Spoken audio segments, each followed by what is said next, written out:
우리 옆에 있는 분들하고 인사 좀 나눌까요? 반갑습니다. 한 주 동안 안녕하셨습니까? 감사합니다.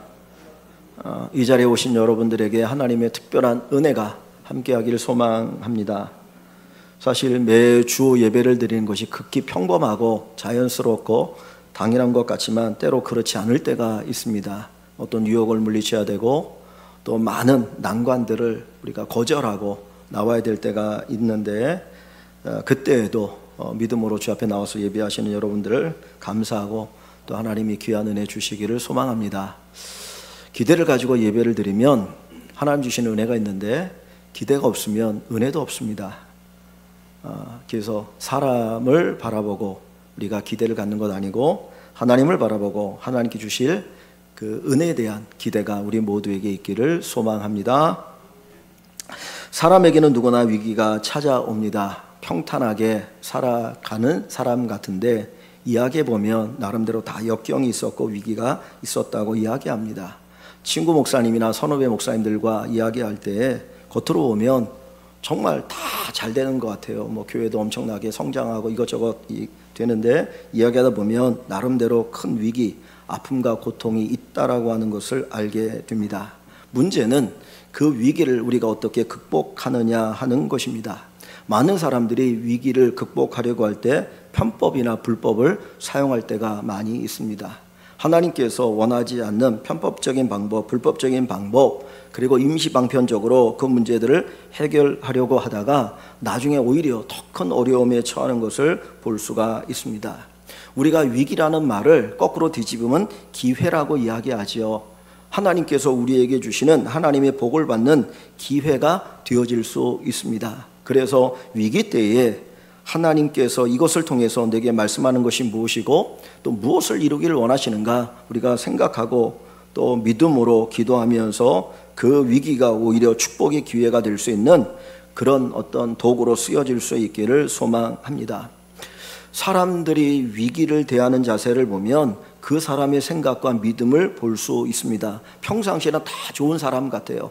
평상시에는 다 좋은 믿음을 가지고 있는 사람 같습니다. 근데 그 위기 속에서 그 사람 보면 그 사람의 진짜 진면목이 나옵니다.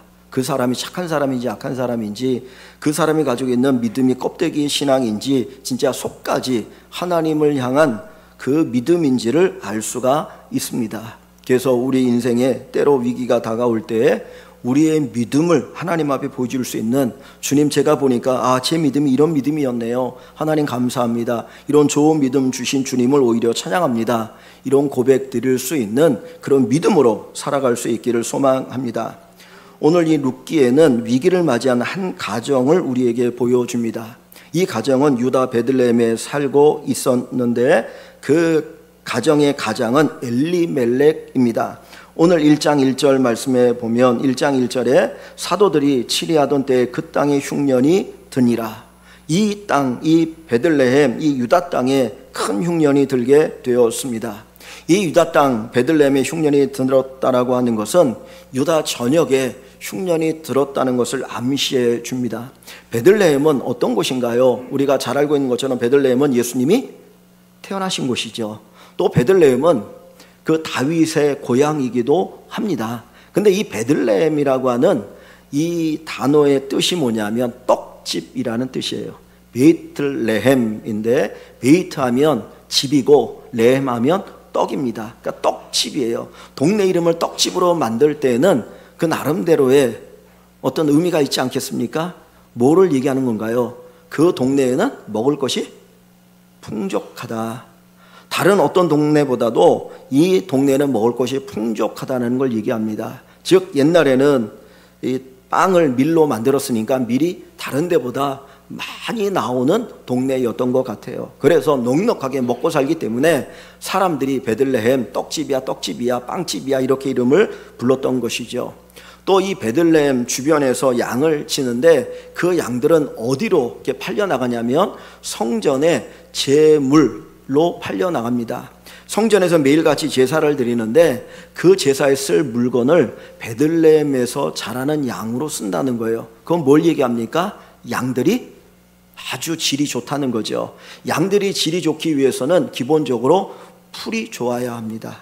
그 땅이 좋아야만 양을 잘 기를 수 있고 그 양이 좋은 양이 되어서 하나님 앞에 드려지는 겁니다. 이것을 보면 이 베들레헴은 이스라엘 땅 그 어디보다도 나름대로 땅이 좋고 농사가 잘 되는 지역이었습니다. 그런데 그 땅에도 흉년이 들었다라고 하는 것은 유다 전체적으로 흉년이 들었다라는 것을 보여주고 있습니다. 이런 흉년이 갑자기 들었을 때에 이 엘리멜렉이라고 하는 사람은 자기의 가족을 데리고 이 흉년을 피하기 위해서 이 베들레헴을 떠나가게 됩니다. 평생 내가 살아온 땅이죠. 이 엘리멜렉이 여기에 이사 온 것이 아니고 이미 오래전부터 조상들이 이 땅에 살아왔고요. 그 베들레헴에는 친구들도 있고 친척들도 있고 그리고 함께 살아왔던 수많은 사람들이 있습니다. 그런데 이 엘리멜렉은 이 흉년의 문제를 해결하기 위해서 친척을 떠나고 친구들을 떠나고 오랫동안 살아왔던 그 베들레헴을 떠나서 다른 곳으로 떠나가게 됩니다. 일반적으로 옛날에 이사를 가려면 적어도 돈이 있어야 이사를 가요. 그렇지 않습니까? 내가 여기 계속 살아왔기 때문에 여기는 힘들어도 같이 그냥 어울려 살 수 있거든요. 그런데 여기를 떠나서 새로운 지역으로 이사를 가려면 적어도 어느 정도 재산이 있어야 한다는 거예요. 그래서 여기 21절에도 보면 내가 풍족하게 나갔더니 라는 말을 보면 이 엘리멜렉의 가정이 그래도 이 동네에서는 어느 정도 사는 가정이었다는 것을 보여줍니다. 아마 엘리멜렉은 더 잘 살기 위해서 이 흉년의 때에 야 그래도 우리 좀 편한 곳에 가서 좀 넉넉하게 살자 그 생각을 가지고 그 땅을 떠나서 다른 곳으로 가게 되었던 것 같습니다. 그런데 아마 이 엘리멜렉이 이 베들레헴을 떠나갈 때에 사람들은 잘 갔다 와 라고 이야기하지만 한쪽으로 무슨 마음이 들겠습니까? 야 우리도 돈 있으면 이사 갈 텐데, 그죠? 우리도 돈 있으면 강남 가서 살 텐데 뭐 그런 생각하지 않습니까? 그러니까 지금 이 흉년으로 먹을 것이 없는데 야 저쪽 땅에 먹을 게 있대. 그리고는 재산을 팔아가지고 가는 엘리멜렉을 보면서 동네 사람들은 인사를 하지만 한쪽으로는 엄청나게 부러워했을 거예요. 야 우리도 돈 있었으면 이사 갈 텐데. 그런 생각을 갖고 살았던 사람들 바로 엘리멜렉의 가정입니다. 그런데 이 엘리멜렉이 이 고향을 떠나서 선택한 땅이 어디입니까? 오늘 보면 다시 1절 한번 같이 봅니다. 1절을 같이 읽습니다. 사사들이 치리하던 때에 그 땅에 흉년이 드니라. 유다 베들레헴의 한 사람이 그의 아내와 두 아들을 데리고 모압 지방에 가서 거류하였는데, 자 흉년이 들어서 이사 간 곳이 어딘가요? 모압이라는 땅입니다. 이 모압이라고 하는 땅으로 이제 이 이사를 가게 되었습니다. 모압은 지금의 어디냐면 지금의 요르단입니다. 이스라엘이 이렇게 있으면 지중해 옆에 이스라엘이 있잖아요. 위쪽은 요즘 한참 이스라엘이 전쟁하고 있는 레바논이라고 그래요. 레바논. 그리고 동쪽으로 요단강 건너 동쪽은 요르단이라고 얘기합니다. 요르단이란 말이 요단이란 말이거든요. 그 동쪽에 있는 지금의 요단강의 밑에 남쪽이 모압이에요. 그 모압 땅으로 이제 이사를 갔습니다. 큰 꿈을 가지고 이사를 가죠. 야 이제는 우리가 거기 가면 잘 살 수 있어. 먹고 사는 것 때문에 걱정하지 않아도 돼. 그런 희망을 가지고 이제 그 모압 땅으로 갔습니다. 그런데 몇 년의 세월이 흘렀을 때에 모압으로 이주할 때의 그 꿈은 산산조각이 나버렸습니다. 베들레헴보다 더 잘 살기 위해서 찾아왔던 그 모압 땅에 기근과 비교할 수 없는 엄청난 아픔을 거기서 겪게 됩니다. 한 집안의 가장이었던 나오미의 남편인 엘리멜렉이 죽습니다. 한 집안의 가장이 죽으니 마치 기둥뿌리가 뽑히는 것과 같지 않겠습니까? 지금 세대야 여자들이 할 수 있는 일들도 많고 직업도 많지만 지금부터 요 룻기가 쓰여질 때가 3300년 전입니다. 3300년 전에 여성들이 할 수 있는 일이 별로 없거든요. 그런데 남편이 죽고 어린 두 아들이 남아 있습니다. 이때 이 나오미가 겪게 되어진 아픔은 상상할 수 없는 큰 아픔이었을 것입니다. 지금이야 결혼하는데 30에 결혼하면 그래도 빨리 한다라고 생각하죠. 우리 조선시대만 해도 몇 살에 결혼했습니까? 14, 15살 아닙니까? 이스라엘 사람들도 12, 13이면 성년이에요. 여자는 12, 남자는 13이면 성년이고 이때가 되면 결혼을 합니다. 그런데 엘리멜렉이라는 사람이 자기 아내를 데리고 결혼하지 않은 두 아들을 데리고 모압 땅에 갔습니다. 그러면 그 나이를 보면 채 30이 되지 않은 나이일 수 있다는 거예요. 그 아내는 20대 초반일 수 있고요. 두 아들은 6살, 7살 뭐 그 정도의 아이일 수 있어요. 그보다 더 어릴 수도 있어요. 그러니 20대 초중반의 여자가 남편을 잃고 정말 6, 7살 된 그것보다 더 어린 아이들을 데리고 살아갈 걸 생각하니까 얼마나 막막했겠습니까? 꿈을 안고 찾아온 땅이었는데 남편이 죽고 어린 두 아들을 어떻게든지 먹여 살려야 되는 기구한 인생으로 바뀐 것이 엘리멜렉의 아내인 나오미의 삶이 되었습니다. 나오미는 그 모압 땅에서 정말 열심히 살았습니다. 고향을 등지고 낯선 사람들이 있는 그 모압 땅에서 열심히 살면서 두 아들을 잘 길러서 이제 때가 되어서 결혼을 시켰어요. 그런데 결혼한 지 얼마 되지 않아서 눈에 넣어도 아프지 않는 두 아들이 또 죽습니다. 세상을 떠나게 됩니다.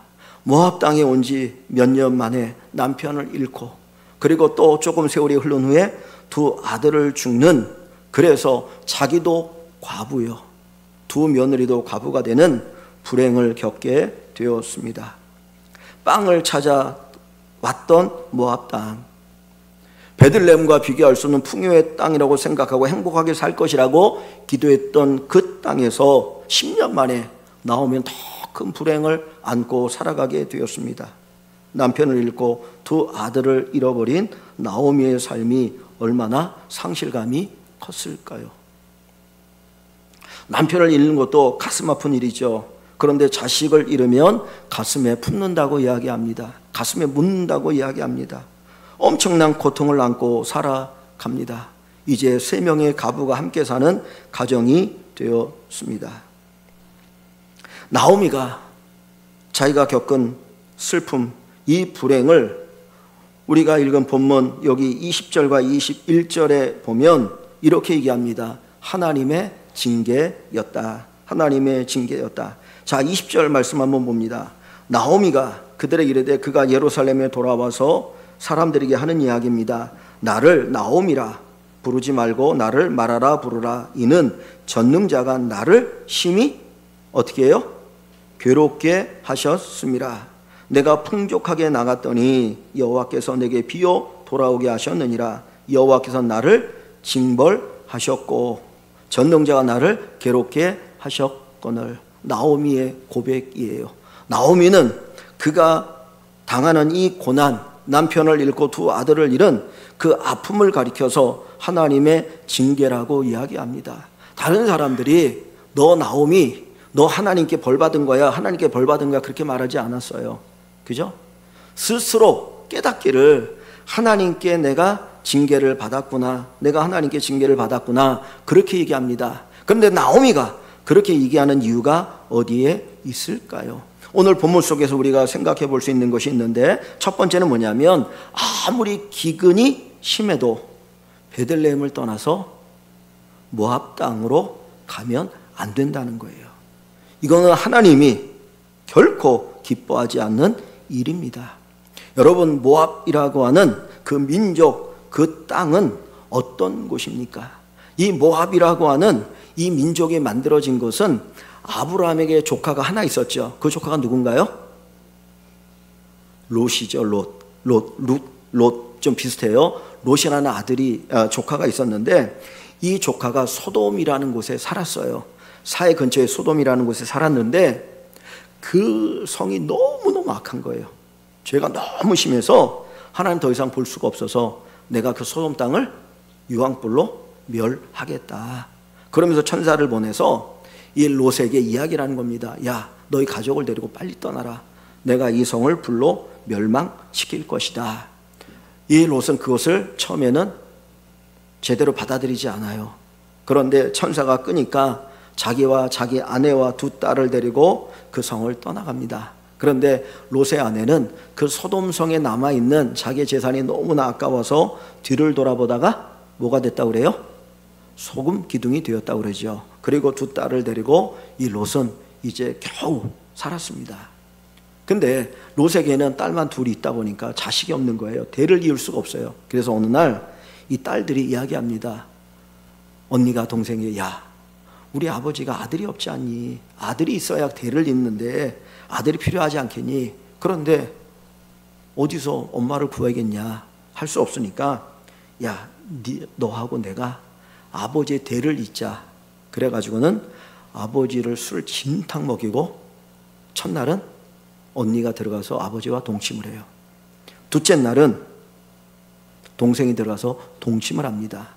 그래서 낳은 아들이 큰 민족을 이루는데 그 두 민족이 암몬과 모압이라는 민족이에요. 그러니까 이 모압이라고 하는 나라 민족은 처음 생길 때부터 이거는 불의한 거예요. 문제가 있는 민족이었던 것이죠. 그리고 이 모압이라는 나라가 그 땅에 계속 있었는데 이스라엘 백성들이 애굽의 노예로 살다가 해방되어 가나안 땅에 갈 때에 지나갈 길이 필요했어요. 근데 모압 형제는 평탄하니까 거기를 가고 싶었는데 모압 왕이 그것을 막습니다. 허락하지 않아요. 그래서 그것 때문에 이스라엘이 분노합니다. 나중에는 모압 왕 발락이라고 하는 사람이 발람이라고 하는 거짓 선지자를 데려다가, 야, 저 이스라엘 백성들이 큰 민족인데 저들을 좀 저주해달라. 그러면 저들에게 저주가 임할 것이다. 그래서 저주를 빌어달라고 요청을 합니다. 그리고 이스라엘 백성들을 망하게 하기 위해서 자기들이 제사를 지내는데 그 제사에 이스라엘 사람들이 오게 해가지고 하나님의 진노를 받아서 음행을 행하게 하고 23,000명이 하나님의 진노로 죽는 엄청난 사건을 벌어지게 만든 민족이 이 모압 민족이에요. 그래서 하나님께서 신명기 23장 3절에 보면 이렇게 모압에 대해서 얘기합니다. 암몬 사람과 모압 사람은 여호와의 총에 들어오지 못하리니 영원히 여호와의 총에 들어오지 못하리라. 즉 하나님의 교회, 하나님의 공동체에 들어오지 못할 것이다 라고 말씀하셔요. 이 이야기는 뭐냐면 이스라엘 사람들은 모압과 관계를 맺지 말라는 거예요. 모압과 상종하지 말라. 아무리 흉년이 들어도 그 땅에 가지 말라는 거예요. 그런데 이 엘리멜렉이 자기 식구들을 이끌고 모압 땅에 갔으니 하나님의 말씀을 전적으로 거역한 것이 되어집니다. 그러면서 거기서 남편을 잃고 두 아들을 잃었을 때에 이 나오미가 이 말씀을 생각하면서 하나님이 나를 어떻게 했다고요? 징계하셨다라고 고백을 하게 됩니다. 두 번째로 나오미가 그런 고백을 하는 이유가 어디 있습니까? 다시 1절을 한번 봅니다. 1절 말씀에 사사들이 치리하던 때에 그 땅에 흉년이 드니라. 자, 이 흉년이 어느 때에 들었습니까? 사사들이 치리하던 때라고 그랬어요. 사사들이 치리하던 때는 사사시대를 이야기합니다. 요 룻기 앞부분에 사사기라고 하는 것이 나오는데 바로 그 시대를 이야기해요. 이스라엘 백성들이 가나안 땅에 들어가 살기 시작한 때부터 400년을 사사시대라고 이야기합니다. 요 사사시대는 여호수아가 죽고 왕이 없이 사사라고 하는 사람들이 순간순간 다스리는 그때를 사사기라고 이야기하는데 이 사사시대가 어떤 시대냐? 자, 여러분의 성경을 한 장만 앞으로 넘겨봅니다. 한 장만 앞으로 넘겨보면 사사기 21장 마지막 25절입니다. 21장 25절. 그때에 그랬죠. 사사시대에. 자, 25절 한번 같이 읽어볼까요? 그때 이스라엘에 왕이 없으므로 사람이 각기 자기의 소견대로 옳은 대로 행하였더라. 이게 사사시대의 특징이에요. 사사시대는 누가 없었다고요? 왕이 없어요. 그래서 사람들이 어떻게 합니까? 각기 자기의 소견에 옳은 대로 행하였더라. 지 마음대로 살았다는 거예요. 내가 살고 싶은 대로 살았다는 겁니다. 윤리 도덕도 없어요. 그래서 사사기를 읽어보면 하나님의 성전의 성결 제사장이 첩을 두고 그 첩이 바람을 피워서 자기 친정으로 쫓았다가 나중에 그 첩이 그리고 다시 데리고 오다가 베냐민 사람들이 사는 곳에서 하룻밤을 지나게 되는데 거기에서 그 깡패들이 그걸 알고 찾아와가지고 동성애를 하겠다고 그 레위인을 내놓으라는 거예요. 그래가지고 레위인을 내놓은 게 아니라 첩을 내줍니다. 그랬더니 이 첩을 데리고 동네 깡패들이 밤새도록 윤관을 해요. 그리고 새벽이 되어서 이 여자가 겨우 그지 앞에 밀었다가 그 자리에서 죽어버려요. 그랬더니 이 레위는 더 가관이에요. 그 자기 첩의 시체를 토막토막 내가지고 이스라엘이 12지파로 되어 있는데 각 지파에다 하나씩 보낸 거야. 이 베냐민 사람들이 내 첩을 강간해서 내 이렇게 보냈으니 이 사람 죽여달라고. 그래가지고 동족 간에 엄청난 전쟁이 또 일어나요. 그게 어느 시대예요? 사사 시대예요. 윤리적인 타락뿐만 아니라 종교적인 타락이 있습니다. 하나님의 섬겨야 될 레위인이 밥벌이가 안 된다고 떠돌아다니다가 어느 한 집에 우상을 숭배하는데 제사장이 되어요. 또 그것을 탈취하겠다고 단지파 사람들이 또 싸우기도 합니다. 정치적으로, 윤리적으로, 종교적으로 타락한 시대, 그래서 영적인 암흑기가 사사 시대입니다. 그런데 왜 그렇게 영적인 암흑기가 됐느냐? 다시 21장 25절 말씀만 보십시오. 왜 사람들이 각기 지 마음대로 악하게 살았느냐? 뭐가 없어서요? 왕이 없으므로. 여기서 엄밀하게 말하면 하나님을 왕으로 모시지 않았기 때문에 그렇게 타락했다라는 거예요. 그러면 여러분 생각해 보십시오. 하나님께서 이 땅에, 이 사사시대에 이 가뭄을 내린 흉년이 들게 한 것은 하나님의 뭡니까? 경고예요. 그죠? 하나님께 돌아와라. 하나님께 돌아와라. 그 경고를 하나님이 하고 계셨던 것입니다. 사실 하나님의 사인인 거예요. 야, 내가 너희 사랑해. 근데 나 떠나가지고 너희 그렇게 온갖 악을 행하니 돌아와야 돼. 너희 그렇지 않으면 죽는다. 살기 위해서 내게 돌아와라. 나를 찾으라. 나에게 빨리 돌아와라. 그 사인이 흉년이었던 것입니다. 그러면 그 흉년의 사인을 보고 어떻게 됩니까? 모압 땅으로 가는 게 아니라 어디로 와야 돼요?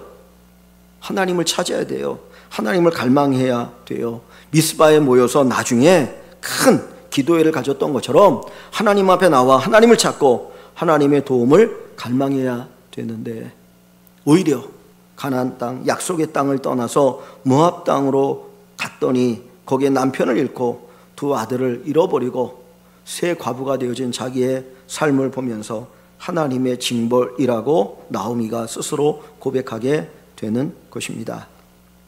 이 엘리멜렉이 베들레헴을 떠나서 이 모압 땅으로 갈 때에 그는 잠깐 모압 땅에 있다가 돌아올 생각을 가졌어요. 왜냐하면 흉년이니까 조금만 있다가 이제 흉년이 지나면 우리 돌아오자, 그 생각을 가지고 떠나갔습니다. 자, 어디를 보시냐면 1절을 다시 한번 보세요. 1절 말씀을 봅니다. 1절에 사사들이 치리하던 때에 그 땅에 흉년이 드니라. 유다 베들레헴의 한 사람이 그의 아내와 두 아들을 데리고 모압 지방에 가서 무엇합니까? 거류하였는데, 자 2절도 볼게요. 그 사람의 이름은 엘리멜렉이고 아내는 나옴이고 두 아들은 말론과 기련이죠. 그 뒤에 유다 베들레헴 에브라 사람들이더라. 그들이 모압 지방에 들어가서 거기 살더니 그랬어요. 똑같이 모압에 산다라고 하는 표현을 1절에는 거류한다라고 얘기했고 2절에는 거기 살았다라고 얘기합니다. 여러분, 우리가 거류하다는 단어를 종종 씁니다. 거류하다라는 단어가 어떤 의미가 있습니까? 외국에 가면, 중국에 갔거나 아니면 외국에 가면 이렇게 잠깐 와서 사는 사람들에게 뭐를 줍니까?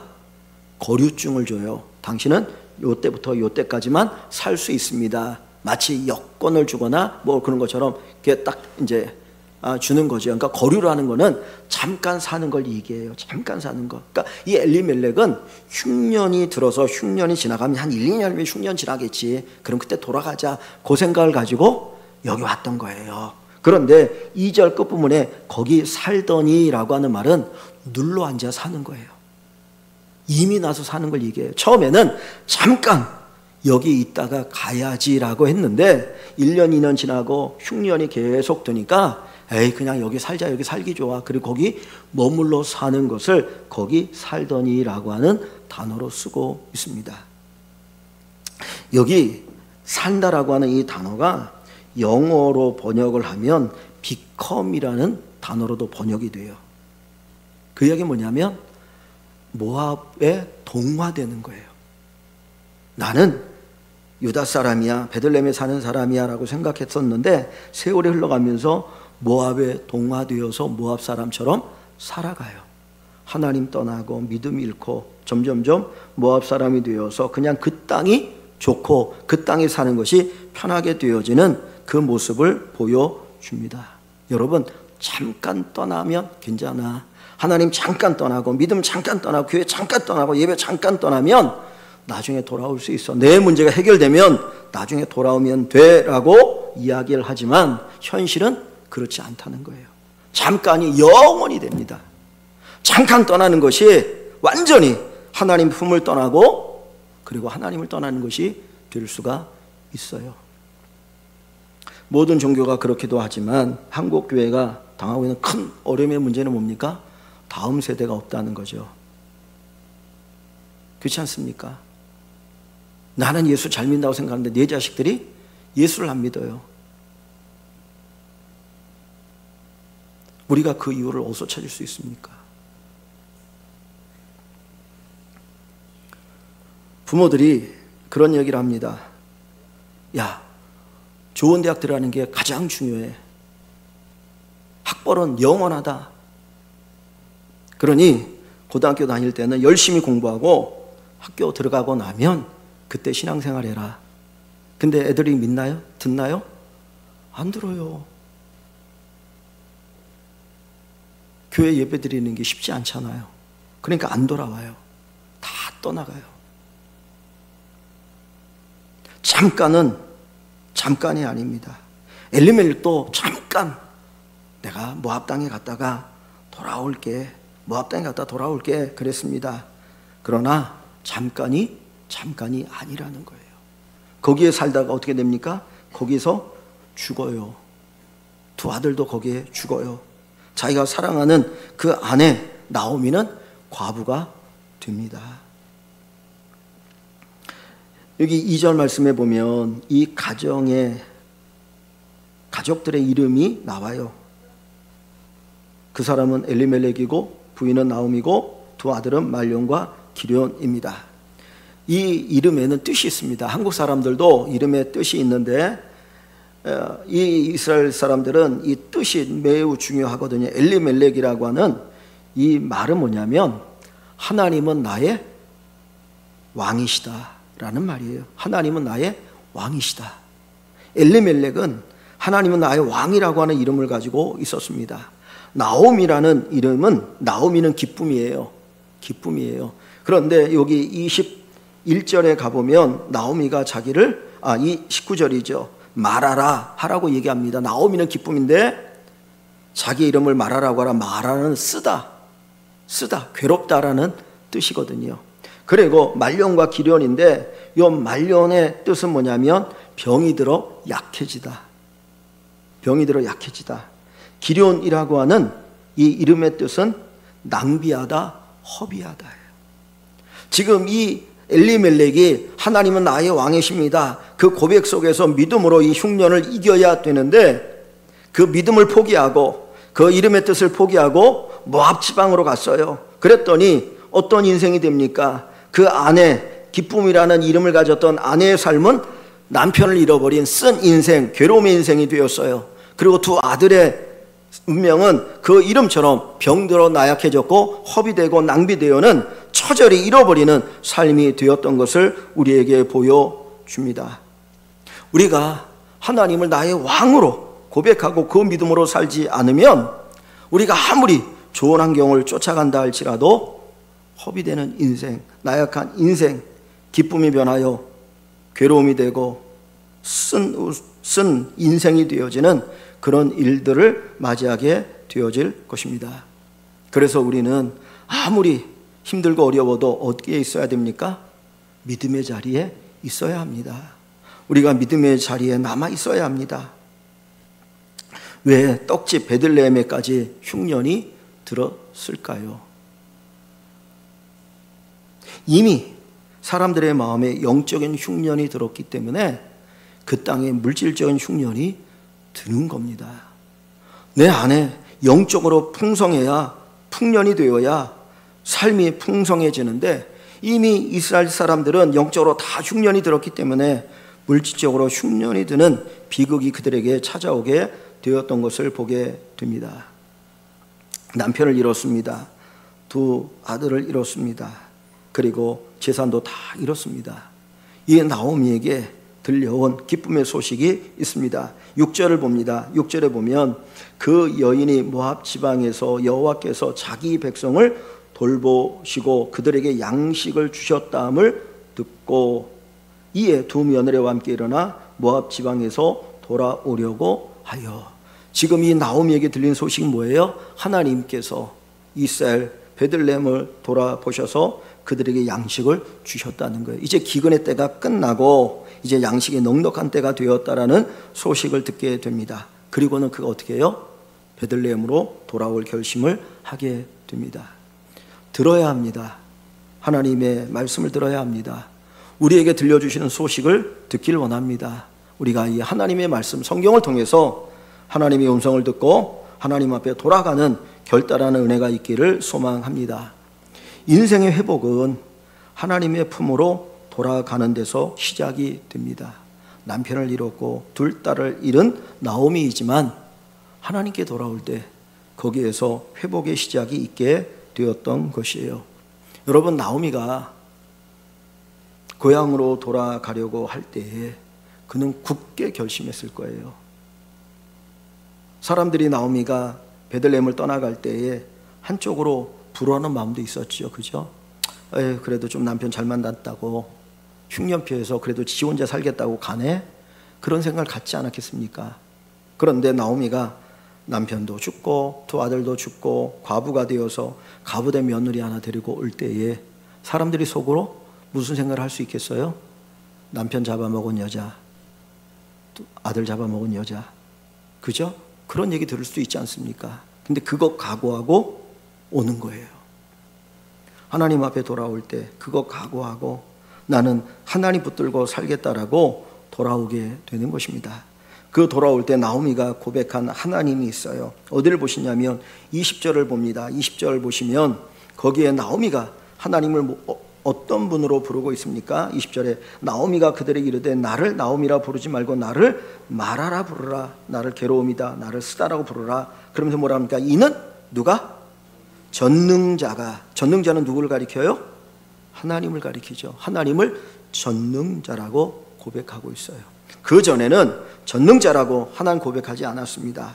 또 여기 21절 중간 뒷부분에도 보면 뭐라고 말합니까? 여호와께서 나를 징벌하셨고 누가? 전능자가 나를 괴롭게 하셨다. 하나님을 뭘로 고백하고 있어요? 전능자라고 고백하고 있어요. 10년 동안 남편 잃고 두 아들 잃고 모압 땅에 살면서 그가 깨달은 것이 뭐예요? 하나님은 전능자라는 거예요. 내가 좋은 땅, 축복의 땅, 거기 물도 많고 비옥한 땅, 거기 모압으로 가면 내가 풍성하게 살 줄 알고 그 땅을 갔는데 가서 보니까 땅의 문제가 아니더라는 거예요. 그리고 우리 인생의 문제를 해결하는 분은 누구다?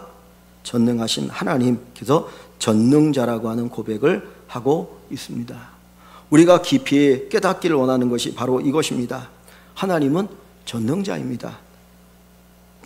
제가 지난 수요일 날 예배를 드리면서 우리 어른들과 이야기를 하다가 제가 그런 얘기를 했어요. 저도 듣고 깜짝 놀란 얘기인데 아마 많은 분들이 들은 분들도 있을지 모르겠는데 요즘 강남 사람들은 강북 사람과 결혼도 안 시킨대요. 못 들어보셨습니까? 그런 얘기를 많이 하더라고. 그러면서 후배 목사님이 자기가 아는 누구 있는데 아들은 남자는 강남에 살고 여자는 강북에 산다는 거예요. 결혼하기로 청첩장 다 찍었는데 갑자기 시어머니 될 분이 미루자, 조금만 미루자, 봄이 되면 하자 하면서 계속 미라고 1년이 가고 있다는 거예요. 그 이유가 뭐겠느냐? 잘 모르죠. 그런데 강북에 살아서 그런 거 아니냐? 강남 사람들이 강북 사람과 결혼하지 않는다. 근데 그 얘기를 듣고 충격받았습니다. 강북 사람은 사람이고 강남 사람은 사람이고 강북 사람은 원숭이입니까? 아니죠. 강남 안 살면 어때? 여기에서 하나님 믿고 행복하게 살면 되는 거 아닙니까? 이 엘리멜렉은 내가 모압 땅에 가면 행복하게 잘 살 거라고 생각했던 것 같아요. 그런데 아니었던 거 아닙니까? 문제는 땅의 문제가 아니고 하나님에게 있어요. 하나님 안에 있어야 하나님이 해결해 주셔야 되는데 그는 하나님이 아닌 다른 곳에서 해보려고 하니까 안 되더라. 그래서 나중에 그가 고백한 게 뭡니까? 하나님이 해결해 주셔야 된다는 거예요. 그래서 뭐라고 말해요? 하나님을 전능자라고 하는 표현을 쓰고 있는 것입니다. 여기 20절과 21절에 보면 나오미가 이야기하는 게 이거 아닙니까? 20절에 나를 말하라 부르라 이는 전능자가 나를 심히 괴롭게 하였다. 내가 풍족하여 나갔더니 여호와께서 나를 비어 돌아오게 하셨느니라. 여호와께서 나를 징벌하셨고 전능자가 나를 괴롭게 하셨거늘 이라는 표현을 쓰고 있어요. 하나님이 다 잃어버리게 했고 마치 빼앗아간 것처럼, 그리고 하나님이 나를 징벌했다라고 이야기합니다. 여기 이 말을 보면 이 나오미의 원망이 담겨 있는 것 같습니까? 아닌 것 같아요. 제가 읽을 때는 원망이 담겨 있는 것이 아니라 하나님 늦게나마 깨닫게 하시니 감사합니다. 그러면서 그는 회개를 합니다. 어찌 보면 어마어마한 걸 잃어버렸지만 하나님이 얼마나 중요하다는 것을 그가 깨닫고 하나님을 전능자라고 고백하고 있어요. 우리가 하나님을 떠나서 잃어버린 것들이 많이 있을 수 있습니다. 그러나 그때에 깨달으면 하나님 원망하는 것이 아니라 하나님 깨닫게 하시니 감사합니다, 하나님의 은혜입니다, 이 고백을 가지고 주님 앞에 나아갈 수 있기를 소망합니다. 오늘 이 1장은 마지막에 앞에는 슬픔으로 시작하죠. 남편을 잃고 두 아들을 잃은 이 나오미의 슬픔의 이야기로 시작되어지는데 마지막 22절은 어떻게 끝나게 됩니까? 22절을 한번 같이 읽어봅니다. 나오미가 모압 지방에서 그의 며느리 모압 여인 룻과 함께 돌아왔는데 그들이 보리 추수 시작할 때에 베들레헴에 이르렀더라. 어느 때에 돌아왔다고요? 보리 추수할 때에, 먹을 것이 있을 때에, 먹을 것이 풍성해질 때에 돌아왔다라고 이야기를 하고 있습니다. 즉 그가 어떤 이 말씀 속에서 이제 베들레헴에 돌아온 나오미에게 희망의 씨앗이 싹트고 있다는 것을 우리에게 보여주는 거예요. 이 나오미가 베들레헴에 돌아올 때 하나님은 그를 위해서 준비하고 계셨어요. 하나님께서 그 나오미의 삶을 다시 회복시켜 주시기 위해서 돌아오셨다라고 준비하셨다라고 하는 것입니다. 여러분, 하나님께로 돌아오면 하나님이 시작하십니다. 저는 육상 중에 제일 재미있고 흥미진진하게 보는 게 계주입니다. 여러분 계주 아시죠? 몇 명의 주자가 바톤을 이어서 이렇게 달려서 제일 먼저 들어오는 게 이제 1등을 하는 거 아닙니까? 쭉 계주를 합니다. 계주를 하면 뒤에 있는 선수가 앞에 있는 선수가 달릴 수 있도록 하기 위해서는 뭐를 넘겨줘야 돼요? 바톤을 넘겨줘야 돼요. 그죠? 근데 던진다고 해서 그거 받아가지고 갈 수 있는 거 아니잖아요. 반드시 달려와서 바톤을 넘겨줘야 그 앞에 있는 사람이 달려갑니다. 그런데 보면 계주에서 맨 마지막 주자를 뭐라고 하는 줄 아십니까? 보통 앵커라고 얘기해요. 제일 잘 달리는 사람.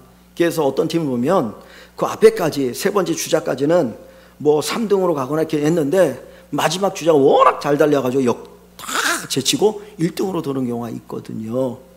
그래서 마지막 주자 되게 중요해요. 마치 우리의 신앙은 계주와 같습니다.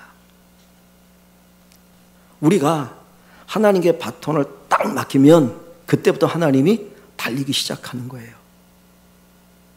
내가 하나님께까지 와서 하나님께 나의 믿음의 바톤을 넘기면 하나님이 그 바톤을 받고 달리기 시작해요.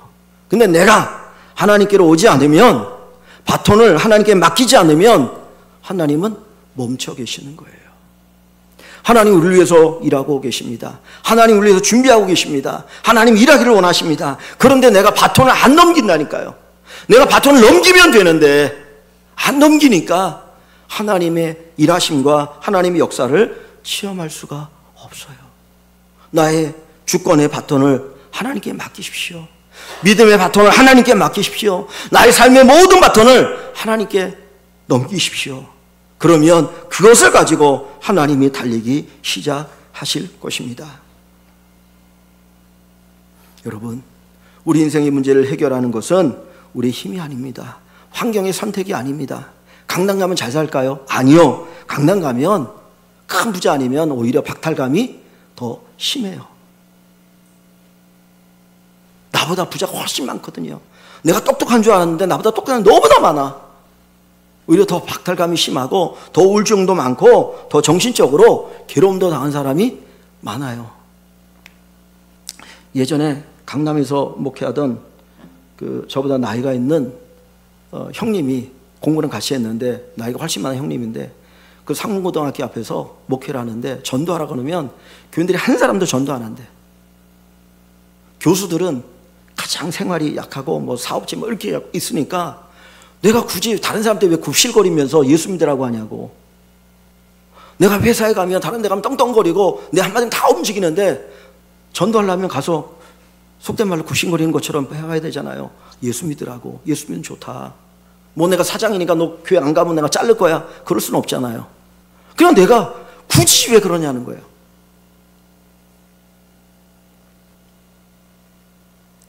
여러분, 하나님이 우리 인생의 문제를 해결해 주셔야 합니다. 그래서 하나님께 맡겨야 돼요.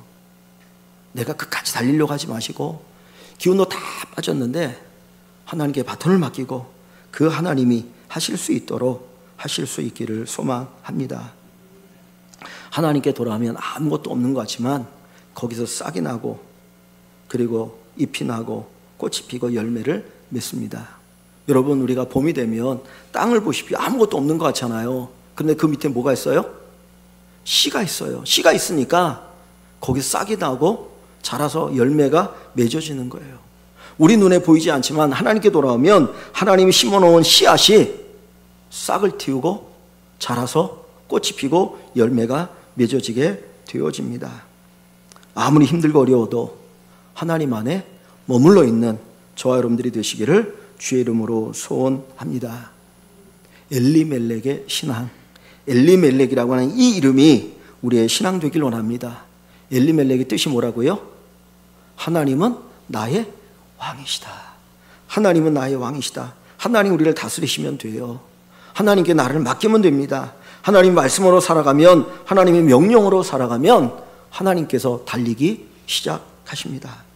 우리가 교회에서 믿음 생활할 때에 교회는 신앙의 터전입니다. 어떤 일이 있어도 교회를 떠나지 아니하고 교회 안에서 교회를 통해서 하나님의 은혜를 누리고 살아갈 수 있기를 소망합니다. 힘들고 어려워도 포기하지 마십시오. 멈추지 마십시오. 인내가 필요한 이유가 바로 여기에 있습니다. 여기에서 하나님의 역사를 경험하게 되어질 줄 믿습니다. 저에게도 여러분에게도 위기의 시간, 힘들고 어려운 시간이 올 거예요. 그러나 그것을 우리가 믿음의 눈으로 보면 신앙의 연단이 되어지고 축복의 그릇을 빚는 시간이 됩니다. 도공이 그릇을 만들 때 흙을 빚어가지고 그릇을 만들죠. 모양이 만들어집니다. 그것으로 끝나지 않지 않습니까? 그 다음에 어떻게 합니까? 그것을 불에다 구워야 돼요. 그죠? 유약을 발라서 예쁘게 하고 그 다음에 구워야 좋은 그릇이 돼요. 그래서 위기는, 환난은, 어려움은 우리에게 뭐예요? 그릇을 굽는 시간과 같아요. 하나님의 역사를 아름답게 만드는 귀한 시간이 되어집니다. 평안할 때도 예수 잘 믿으시고 위기 때도 예수 잘 믿으시고 우리가 어떠한 순간이 있어도 항상 믿음의 자리를 떠나지 아니하고 믿음의 자리에 머물러 있는, 떠났을지라도 믿음의 자리로 다시 돌아오는 우리 모든 성도 여러분 되시기를 주의 이름으로 간절히 축원합니다.